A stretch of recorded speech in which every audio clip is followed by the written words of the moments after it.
Good morning student. मैं ममता शर्मा आदर्श बाल निकेतन उच्च माध्यमिक विद्यालय में हिंदी अध्यापिका आप सभी बच्चों का हिंदी ऑनलाइन क्लास में हार्दिक स्वागत करती हूँ। स्टूडेंट, हमने अपने पाठ्य पुस्तक वसंत भाग 2 से पाठ 11 तक अध्ययन कर लिया है, जिसके लेखक हैं टी पद्मनाभन और जिसकी पाठ का नाम है कंचा। हमने अब तक अपने जो 11 पाठ कर लिए हैं। आशा है सभी बच्चों ने अपनी जो क्लासें हैं वो सुचारू रूप से ली है और अपना होमवर्क भी कंप्लीट कर लिया है। आज हम अपनी जो पाठ्य पुस्तक कंचा पढ़ेंगे, उसमें एक बच्चे की कहानी है कि उसे कंचे से कितना लगाव होता है और वह उसे छोड़कर बिल्कुल भी छोड़ता नहीं है।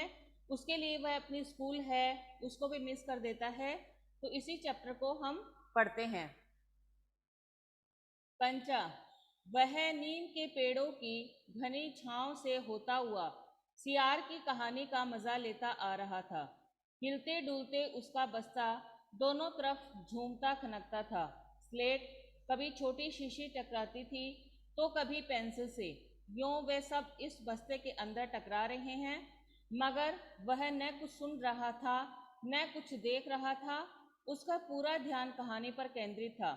कैसी मज़ेदार कहानी है कौवे और शिकार की। इसमें टी पद्मनाभन है।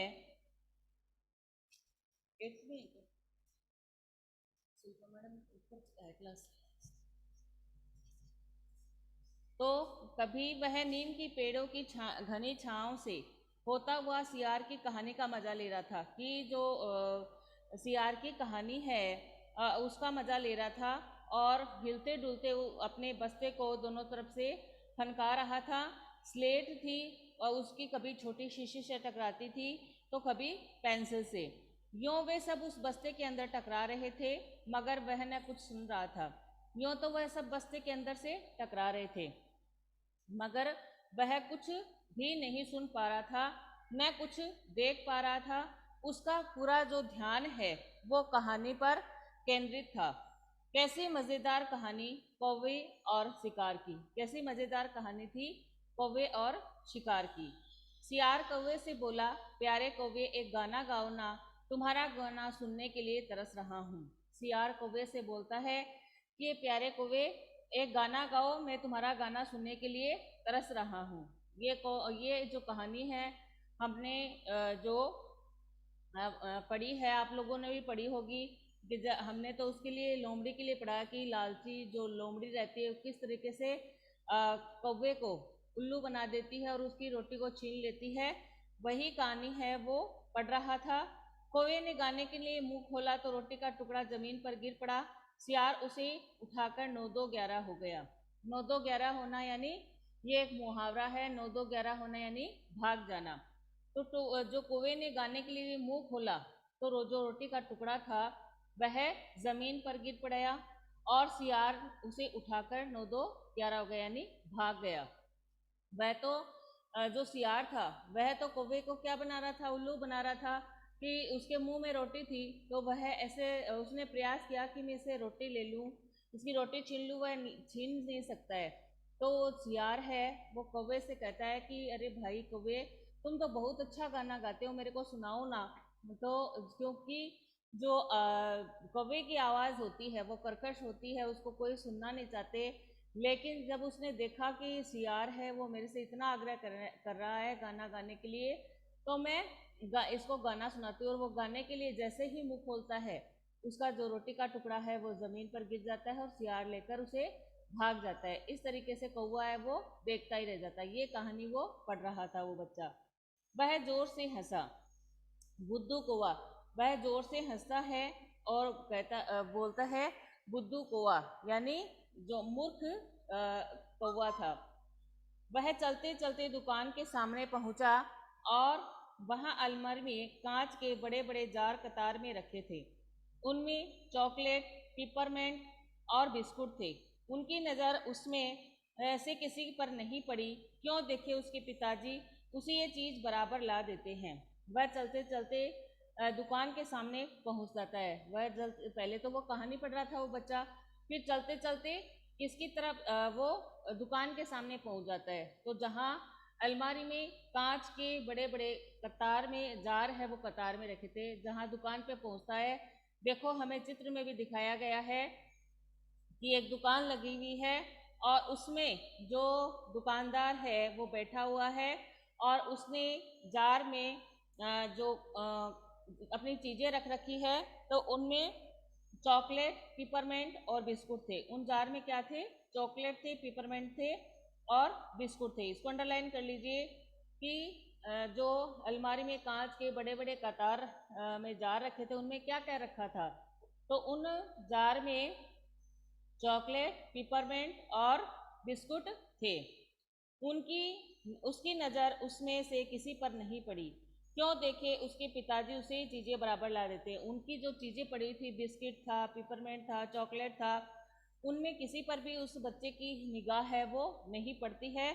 और वो क्या करते हैं, उसकी निगाह नहीं पड़ती। क्यों नहीं पड़ती? क्योंकि उसके पापा थे, उसे वो चीज़ें रोज़ लाकर देते थे। फिर भी एक नए जार ने उसका ध्यान आकृष्ट किया। वह कंधे से लटकते बसते काफिता एक तरफ हटाकर उस जार के सामने खड़ा टुकुर टुकुर ताकता रहा। फिर भी एक नए जार से उसका ध्यान आकृष्ट किया। फिर भी एक जो नया जार था उस बच्चे का ध्यान है उसे अपनी ओर आकर्षित किया। उसने अपने कंधे पे जो बस्ता टांग रखा था, उसका फीता है वो एक तरफ हटा दिया और उस जार के सामने खड़ा वो टुकुर टुकुर यानी लगातार उसे देखता रहा। नया नया लाकर रखा गया है, उससे पहले उसने वह चीज़ यहाँ नहीं देखी थी। नया नया लाकर रखा गया है यानी उसमें कोई ऐसी विशेष चीज़ थी जो उसने पहले वहाँ कभी नहीं देखी थी। उस शॉप में, उस दुकान में, इस बात को पढ़ने से हमें पता लगता है कि वो पहले भी इस दुकान पे आता था और वहाँ पर उसे इस प्रकार की चीज़ें कभी नहीं मिली थी। अब उसे यहाँ पर वो चीज़ मिली थी। पूरे जार में कंचे हैं, हरी लकीर वाले बढ़िया सफ़ेद गोल कंचे, बड़े आंवले जैसे, कितने खूबसूरत हैं। अब तक ये कहाँ थे? शायद दुकान के अंदर। अब दुकानदार ने दिखावे के लिए बाहर रखा होगा। पूरे जार में कंचे हैं। उस जो एक अलग सा जार रखा हुआ था जो उसके लिए नया था, उसमें देखता है वो, उस जार में क्या थे? कंचे थे। कुछ हरी लकीर वाले थे, कुछ बढ़िया सफ़ेद गोल कंचे थे, तो और कुछ बड़े जैसा आंवला होता है वैसे थे। बहुत ही खूबसूरत वो कंचे थे। तो वो मन मन में बच्चा सोचता है कि ये कंचे अब तक कहाँ रखे थे? शायद दुकान के अंदर रखे होंगे, तब दुकानदार ने दिखाने के लिए बाहर रखा होगा। वह मन ही मन में सोचता है कि इतने दिनों से तो मैंने ये चीज़ें हैं जो कभी देखी नहीं, और अब मैं उसको ये चीज़ों को देख रहा हूँ। इतने दिन से इसने दुकानदार ने ये चीज़ें हैं वो कहाँ रख रखी थी। उसके देखते देखते जार बड़ा होने लगा। वह आसमान सा बड़ा हो गया, तो वह भी उसके भीतर आ गया। वहाँ और कोई लड़का तो नहीं था, फिर भी उसे वही पसंद था। छोटी बहन के हमेशा के लिए चले जाने के बाद वह अकेले ही खेलता था। उसके देखते देखते जार बड़ा होने लगा कि उसे ऐसे लगा कि वो जार को देख रहा है, तो देखते ही देखते वह जार है वो बड़ा होने लगा है। और आसमान जितना बड़ा है उतना बड़ा आसमान जितना वो जार है वो बड़ा हो गया, और वह भी उसके भीतर आ गया कि वह उस जार के भीतर आ गया। उसे ऐसे लगा कि वो जो जार रखा था वो आसमान के जितना बड़ा हो गया, और वह जो बच्चा है वह भी उसके अंदर आ गया। वहाँ और कोई लड़का तो नहीं था, फिर भी उसे वही पसंद था। छोटी बहन के लिए हमेशा के लिए चले जाने के बाद वह अकेला ही खेलता था। वहाँ और कोई भी लड़का नहीं था, केवल वही था। और उसकी जो छोटी बहन थी, उसके चले जाने के बाद ऐसा लगता है कि उसकी मृत्यु हो गई थी। उसके बाद से वह बच्चा है वो अकेला हो गया था।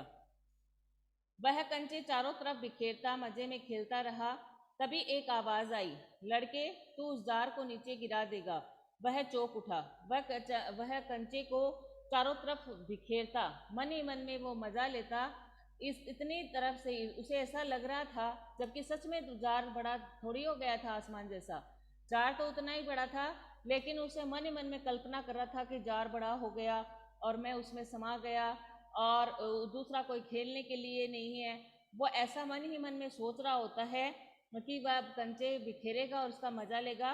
तभी एक उसे आवाज़ सुनाई देती है, लड़के तू जार है वो नीचे गिराएगा क्या। तब वह बच्चा है वो चौंक उठता है। जार अब छोटा बनता जा रहा था। छोटे जार से में हरी लकीर वाले सफ़ेद गोल कंचे, छोटे आंवले जैसे। अब उसे ऐसा लगा कि अब जो जार है वो छोटा होता जा रहा है। छोटे जार में हरी लकीर वाले सफ़ेद गोल कंचे और छोटे आंवले जैसे कंचे थे। सिर्फ दो जने वहाँ हैं, वह और बूढ़ा दुकानदार। दुकानदार के चेहरे पर कुछ चिड़चिड़ाहट थी। वहाँ पर सिर्फ दो जने थे, एक तो वह बूढ़ा दुकानदार था और दूसरे वह खुद था। और दुकानदार उसको ऐसे चिड़चिड़ा भरी नज़रों से देख रहा था, क्योंकि वह कितने देर से उस दुकान के पे खड़ा था और नए जार में रखे उन कंचों को वह टुकुर टुकुर लगातार देखे जा रहा था। तो इस बात से वह थोड़ा सा, जो बूढ़ा दुकानदार था, वह नाराज सा हो गया था। उसे चिड़चिड़ाहट हो उठी थी कि इतनी देर से यहाँ पर क्यों खड़ा है। मैंने कहा ना, जो चाहते हो वहाँ मैं निकाल कर दूंगा। वह उदास हो अलग खड़ा रहा। क्या कंचा चाहिए? दुकानदार ने जार का ढक्कन खोलना शुरू किया। उसे निषेध में सिर हिलाया। तो उसने दुकानदार ने उसे पूछा कि तुम्हें क्या चाहिए? हम किसी की शॉप के सामने खड़े हैं या किसी के घर के सामने पड़े हैं तो कोई हमें पूछेगा कि आपको क्या चाहिए। तो वो बोला कि आपको क्या चाहिए, मैं आपको दे दूंगा। फिर वो कंचे की तरफ देख रहा, कंचे की जार की तरफ देख रहा था।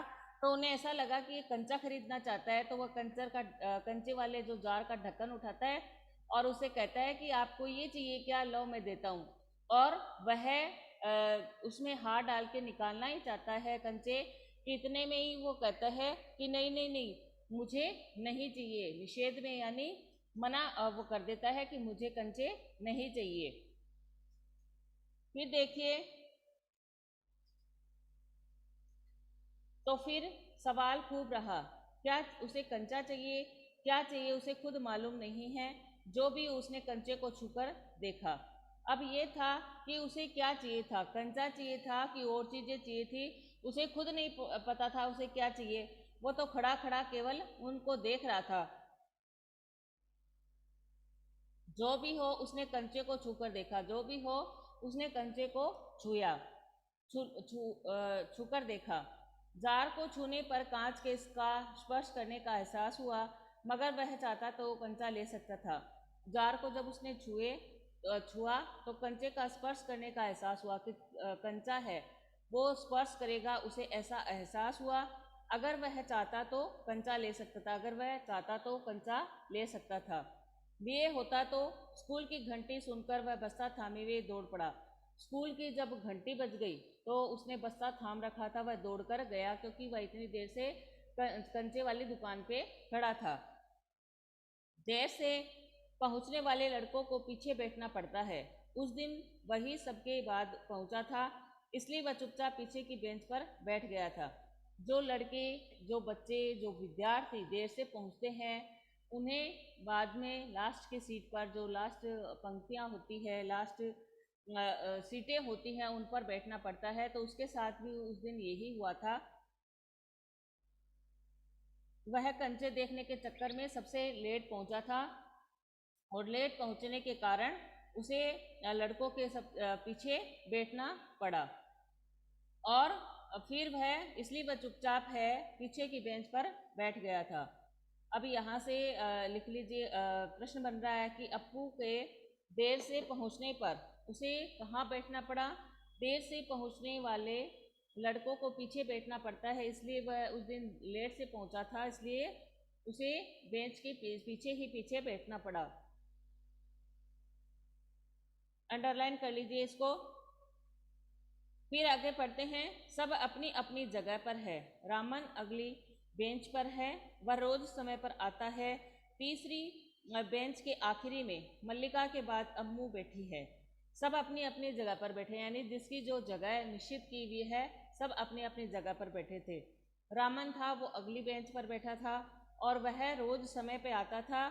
और तीसरी बेंच के आखिरी में मल्लिका के बाद अम्मू बैठी थी और ऐसे बेंच बनी हुई थी, तो उनमें मल्लिका और अम्मू बैठे हुए थे। जॉर्ज दिखाई नहीं पड़ता। लड़कों के बीच जॉर्ज ही सबसे अच्छा कंचे का खिलाड़ी था। उसे जॉर्ज नहीं दिखाई देता है, तो लड़कों के बीच में जो जॉर्ज नाम का जो बच्चा था वह कंचे का अच्छा खिलाड़ी था, यानी उसे कंचे खेलना बहुत बढ़िया तरीके से आता था। कितना भी बड़ा लड़का उसके साथ खेले जॉर्ज से मात खाएगा। हारने पर यूं ही विदा नहीं हो सकता। हारे हुए को अपनी बंद मुट्ठी जमीन पर रखनी होगी। जब जॉर्ज कंचा चलाकर बंद मुट्ठी के जोड़ों की हड्डी तोड़ेगा। कि जॉर्ज है वो कंचे खेलने में इतना होशियार था। सभी बच्चे कोई पढ़ाई में रहते हैं, कोई खेल में रहते हैं, किसी और कोई डांस में रहते हैं। वैसे ही जॉर्ज नाम का एक बच्चा था, वह कंचे खेलने में बड़ा होशियार था। उसे कोई भी बच्चा है कंचे खेलने में मात नहीं दे सकता था, चाहे वो छोटा हो या बड़ा। और हारने पर यो विदा नहीं करता, और यदि वो हार भी जाता तो वह उसे ऐसे नहीं जाने देता। उसकी बंद मुट्ठी से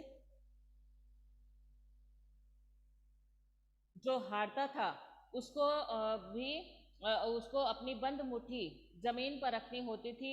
तब जो जॉर्ज होता वो कंचा चलाकर बंद मुट्ठी के जोड़ों को जो हड्डी है वो तोड़ता। जॉर्ज क्यों नहीं आया?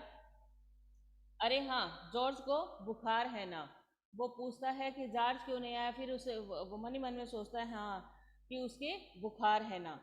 अब यहाँ से अंडरलाइन कर लीजिए इसको कि जॉर्ज किस कारण से स्कूल नहीं आया था। तो जॉर्ज को बुखार था, इस कारण से वह विद्यालय या स्कूल नहीं आया था। उसे रामन ने यह सूचना दी थी। उसने मल्लिका को सब बताया था। जॉर्ज का घर रामन के घर के रास्ते में पड़ता था। जॉर्ज का जो घर है वो कहाँ पर पड़ता था? अंडरलाइन कर लीजिए इसको। जॉर्ज का जो घर है वो रामन के घर के रास्ते में पड़ता था। जैसे बच्चे जाते हैं, सभी बच्चे किसी बच्चे का किसी के रास्ते में घर पड़ता है, और किसी का किसी के में पड़ता है। वैसे ही जॉर्ज का जो घर था वो रामन नाम का जो बच्चा था उसके घर के बीच में पड़ता था। और उसने मल्लिका को बताया था कि जॉर्ज को बुखार है, इस कारण से वह स्कूल नहीं आ रहा था। अप्पू कक्षा की तरफ ध्यान नहीं दे रहा था। अप्पू का जो ध्यान था वो कक्षा की तरफ नहीं था। उसका ध्यान कक्षा की तरफ क्यों नहीं था? क्योंकि उसका जो ध्यान है वो कंचों में लगा हुआ था। उसने कंचे देखे थे, और कंचे देखने के कारण उसका ध्यान है वो उसकी कंचों की तरफ ही था उसका।